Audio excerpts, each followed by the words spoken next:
Welcome everyone. We are off to see the wizard, the wonderful Wizard of Oz. And I tell you, before I begin speaking about this, last month, this is what happened. Last month we took a metaphysical look at the Wizard of Oz, and Dorothy's wisdom taught us that our lives are a spiritual journey in self-discovery and spiritual empowerment, and it's a journey without a destination. Isn't that wonderful to know that you just continue your journey, you just continue your expansion, and you continue to empower yourself as you walk along your yellow brick road. And we went down this wonderful, beautiful yellow brick road, this path, and we noticed that it wasn't always as simple as it seemed. We went down a corridor, down a street, and we had to close some of those doors of self-doubt, lack, and fear, and we had to open up the doors of courage, the doors of love, and the doors of trusting your own intuition. So before we begin our part two, I want us to just kind of like, and I need the help too. We're gonna come down a notch, because you know, when I'm dancing off to see the wizard, I'm a little hyped. So we're gonna come down a notch, and we're just gonna get into a safe space inside of us, our power, our divine home. And we're gonna do a small meditation.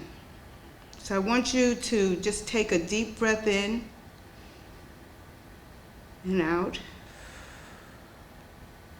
and allow yourself to relax.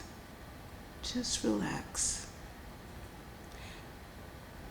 And affirm in your heart, just put your hand over your heart and tell your heart, I am safe. I am home. And just relax even more in your own presence. Now I want you to imagine walking down the yellow brick road. It's bright, and it's an illuminating path.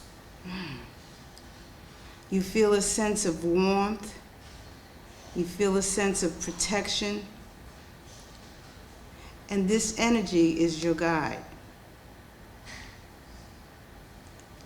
See yourself strolling along this yellow brick road, just taking everything in. You notice how safe you feel, and you observe the beauty around you. Oh, it's so beautiful. You decide to just pause just for a minute, and you begin to experience your 5 senses and the gift of awareness they bring you. As you use your eyes, you just look around and see the wonderment of nature, the flowers, the blue sky, the birds. You see a peaceful brook over to the side. And you listen to all the sounds Mother Nature surrounds you with. They are so pleasing, so pleasing. They make you smile, and you bless them, and you thank them, as they are here to serve you. All the sights and all the sounds are very good. You begin to enjoy all the smells and fragrances that surround you, and you just take a deep breath in, inhaling all these wonderful scents. And you smile. You bless all these wonderful scents created just for you. You are so loved. And now you come across a garden of beautiful edible plants and flowers, and you intuitively know they are good for your body. And you are very, very pleased. You taste these gifts of nature. You bless them. You thank them, for they are good. You revel in this experience with gratitude. You see how the gift of sight, the gift of hearing, the gift of smelling, the gift of tasting have loved you and supported your joy. And now become aware of the sense of touch as you affectionately hug yourself. You feel the power of love and you realize that there's no place like home. There is no one like you. Welcome home. Now just come back into the community. Open your eyes. Take a stretch. And let's continue to discover the Wizard of Oz and how this hero's journey can help you towards a deeper and inner value of yourself. So tonight, we're going to look at metaphorical connections between Toto, the Munchkins, Glinda, the Good Witch, the Wicked Witch of the West, and the Emerald City in Oz. So we're going to connect with these and find out how they show up in our lives and how they don't show up in our lives. So last month, Christina reminded us of how important Toto was in Dorothy's journey. Toto was a mirror of Dorothy's thoughts. Toto's presence symbolized the connection between the inner world and external experiences in the world. And this highlights the idea that our thoughts and emotions can shape our reality. To paraphrase Emmett Fox, as a man or woman thinketh, so she or he is. Of course, Louise says, what we believe about ourselves and life comes true for us. So Toto was also a catalyst for Dorothy's journey. So Toto's actions can be seen as Dorothy's desire to go over the rainbow. If you remember the song, it says, somewhere, don't have me sing it, somewhere over the rainbow, skies are blue, okay? So that really meant that where she was in that moment, it wasn't over the rainbow. Skies weren't blue. It's pretty dark. If you remember the story, she was hurled by a tornado, whisked up. The house are uprooted, so she was not in that place called home as we know home as it is. She was pushed out, and I love this. Toto, the catalyst. Now, if you remember, and I'm going to continue to say if you remember, Toto was going to be taken to an animal shelter. I don't know if they were going to put him to sleep or not, but Toto was chasing that woman's cat. That woman became the Wicked Witch of the West, but so he was running away, and Dorothy got him, and she was running away because she didn't want the Wicked Witch or the lady to get. So Toto was the catalyst for her to start her spiritual journey. Get out of her comfort zone because she wanted to run away. She wanted to protect Toto. In The Wiz, the same thing. Diana Ross, which was Dorothy, was running down the snow-filled street in Harlem, USA, and got whirled up by a cyclone over to Oz. But she was running after Toto. And so Toto is the setting for a transformative journey. Someplace, somewhere over the rainbow. And I love these. The Munchkins. There were the Munchkins. And overall, the Munchkins offer emotional support and encouragement to Dorothy through celebration, positive reinforcement, words of encouragement, and the gift of the ruby slippers. Their support helps boost Dorothy's morale, strengthens her resolve, and reinforces her belief in herself as she faces the challenges of her journey. So I want to ask you right now, do you have people in your lives that share these characteristics? In other words, are they supporting you? Are they strengthening your resolve, reinforcing your belief on your journey? If you can say a yes or no in the chat, but what I want you to do is I want you to think about that. Who are the munchkins in your life? Who are the cheerleaders in your life? And then I want to get a little bit deeper, because the munchkins can be in you as well. What are you telling yourself in the mirror? When you slip like we do, make a mistake, go left instead of right, do you call yourself names? Or do you just say, pause and say, okay, boo-boo, this was a mistake. Remember we did the joy plan, and when we did the joy plan, we said we give ourselves these wonderful names, when we slip and we fall and we make a mistake, or we don't act the way we're supposed to. Okay, boo-boo, okay, sweet pea. A loving name. So what's the munchkin sound like in your head? Are you encouraging yourself? Do you have your own back? That's a good way to look at it. Do you ensure that you do this for yourself? The munchkins can symbolize your inner dialogue. Hello? Your inner dialogue. And so you want to be conscious of how you talk to yourself. Because, sometimes we can't go outside and find our uplifters. Sometimes we have to be uplifters for ourselves. So we want to be our own munchkins.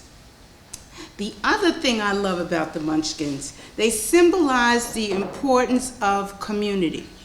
Now, I believe we have about 40-something people in this community right now. And why do we come here? You can answer that question.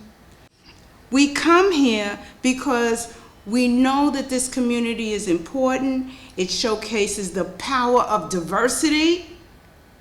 It highlights the idea that there's some kind of strong and cohesiveness about us, and it helps individuals overcome. The munchkins helped individuals overcome challenges and achieve their goals. So our community, it was a whole bunch of munchkins, and that community helped each other overcome challenges and achieve goals.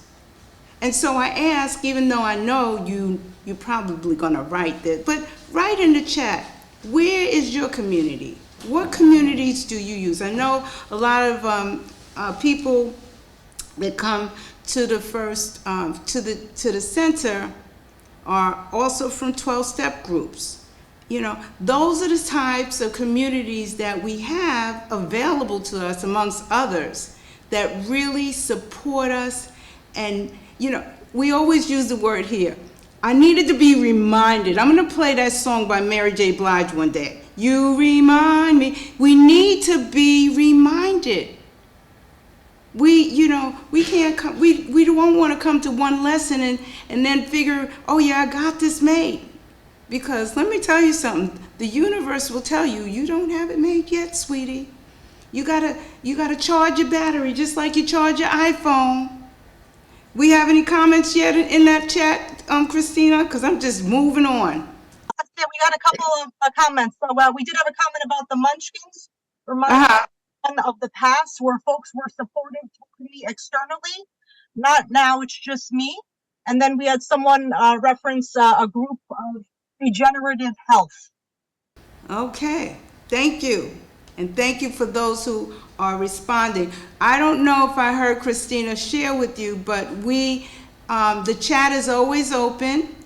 And what I love about it, because when I'm here on Sundays and you guys have these great chats and we can't stop and wait. So I said, let me be a little different. I said, Christina will read chats as we move along. And so please feel free to write in the chat, and I'll take a pause and she'll give me a signal and we'll read your chat.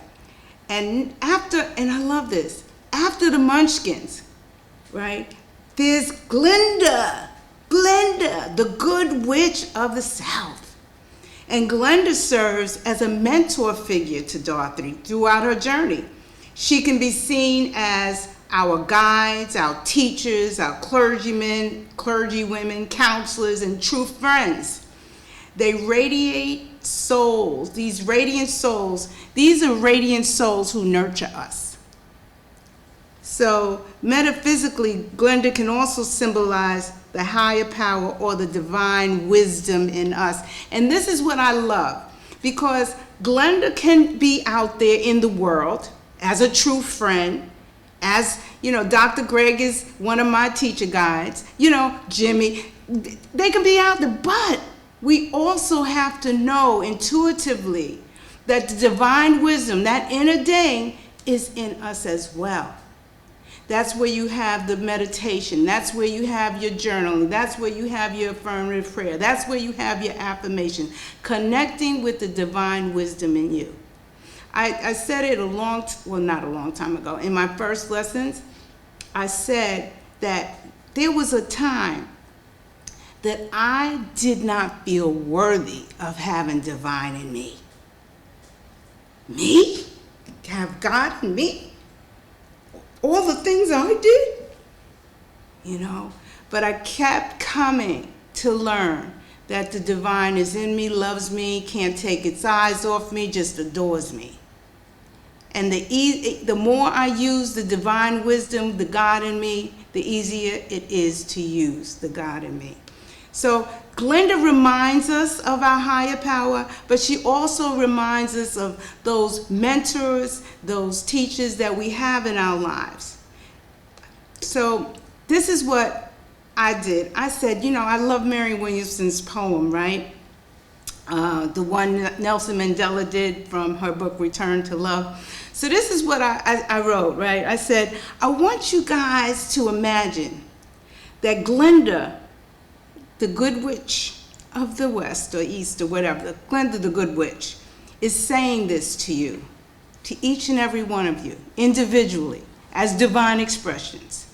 She says, my beloved ones, remember that your deepest fear is not that you're inadequate.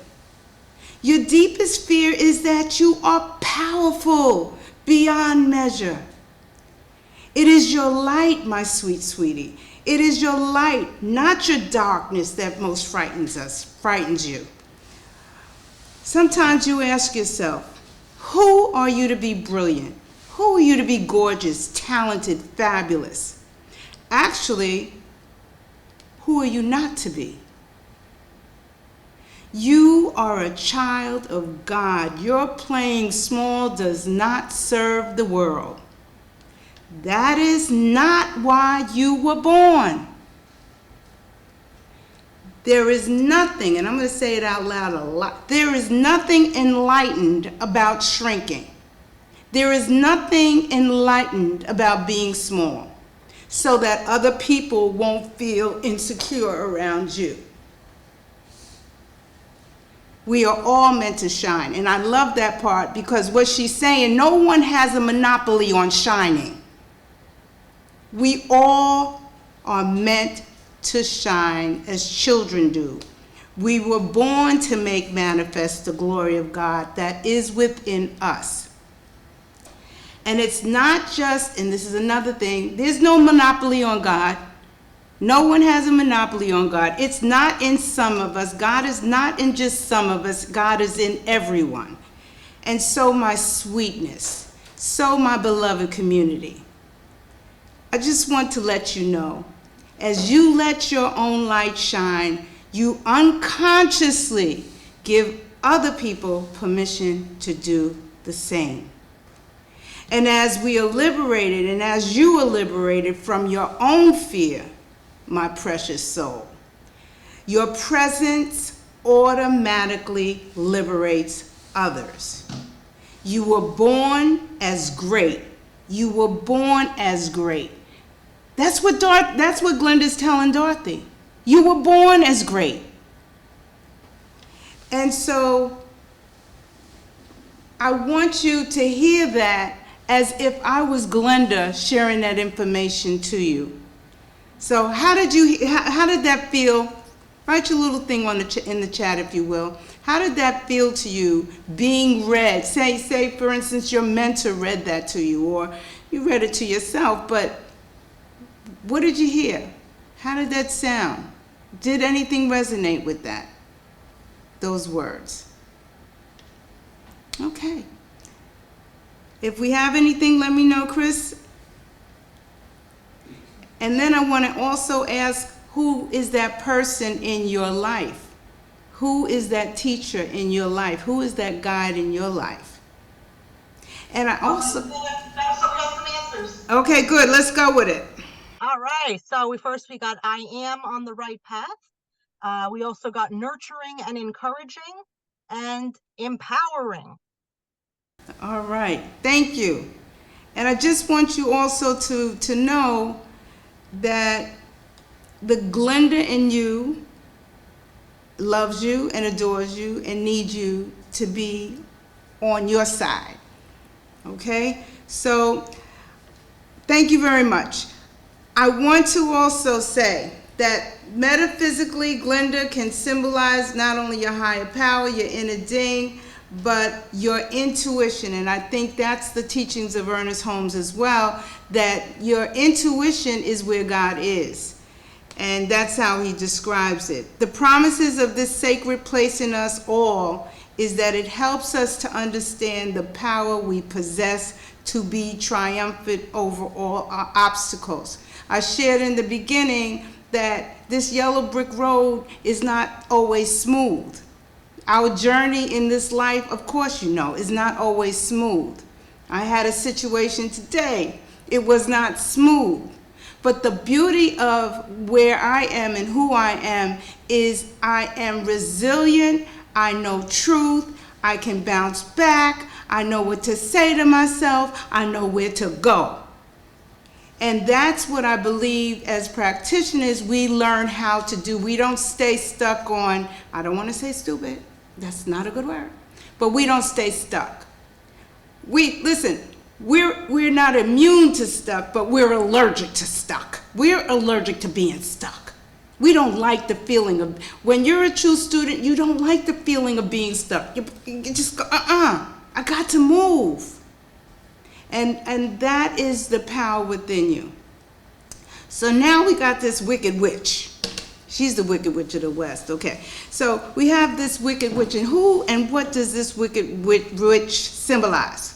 Fear, resistance, and barriers that one encounters on the path towards personal growth, self-discovery, and spiritual empowerment. I just said it.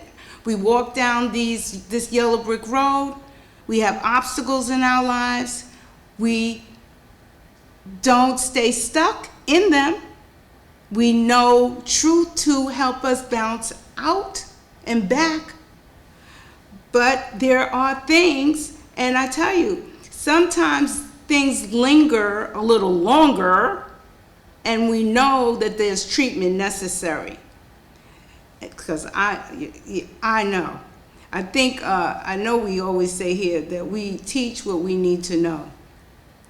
So the wicked witch in Dorothy's life is constantly trying to hinder her progress and stand in her way of her journey to find her way back home. And metaphorically, the witch can symbolize the inner fears and challenges that we must overcome in order to reach our true potential.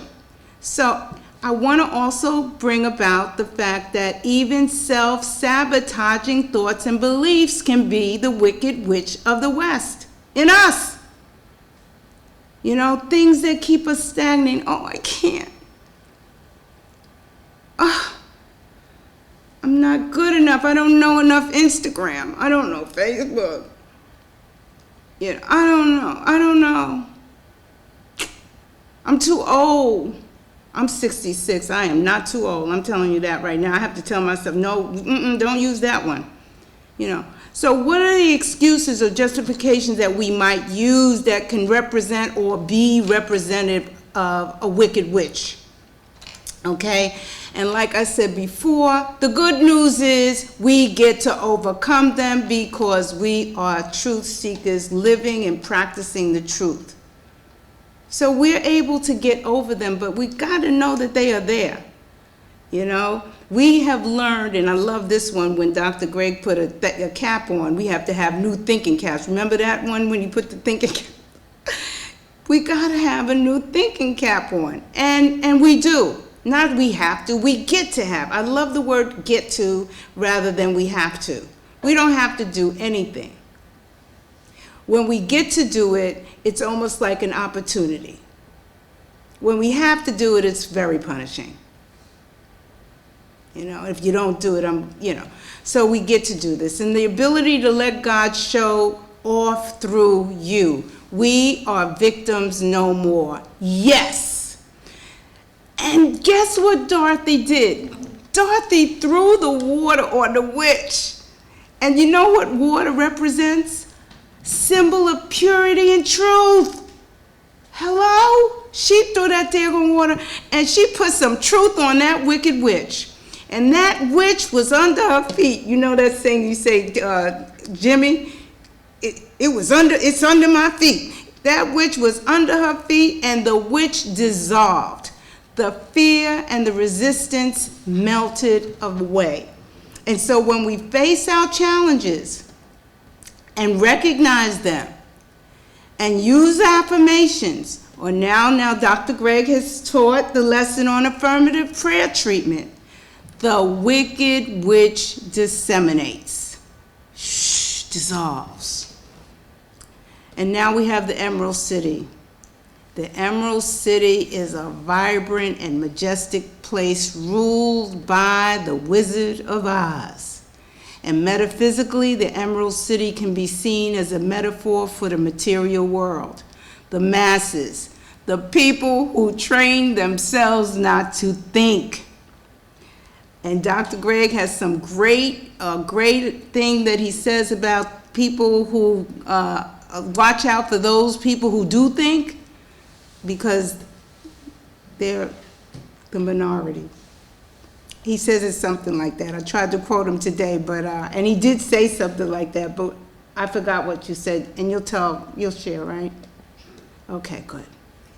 So I want you to know that the Emerald City is like our society, and it's filled with people who are often dazzled by superficial appearances and seek external validation. It suggests that instead of true power and fulfillment lying within yourself, it is in external possessions or titles. And let me share with you this. I am successful, okay? And I continue to thrive to be successful in this physical world. But when or if that success defines my worthiness, then it's just like a false prophet, like the Wizard of Oz. And so Oz, this magical land where Dorothy finds herself after being whisked away from Kansas by a tornado, or in the later version of Dorothy, who was hurled away amid a storm from Harlem, USA, this can be interpreted as the realm of the subconscious mind or the inner world of imagination and possibilities, where your wicked witch wants to go, but the wicked witch can't come there. Okay, because you already know you're in a world of imagination and possibilities. You are on. And it can be seen as taking risks, dreaming big, dreaming big, and exploring new territories. Yes. So in conclusion, each and every one of us is asked to shine our light.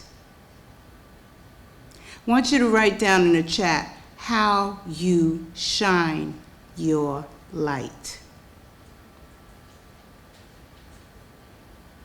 Let me know when I get some answers, Christina.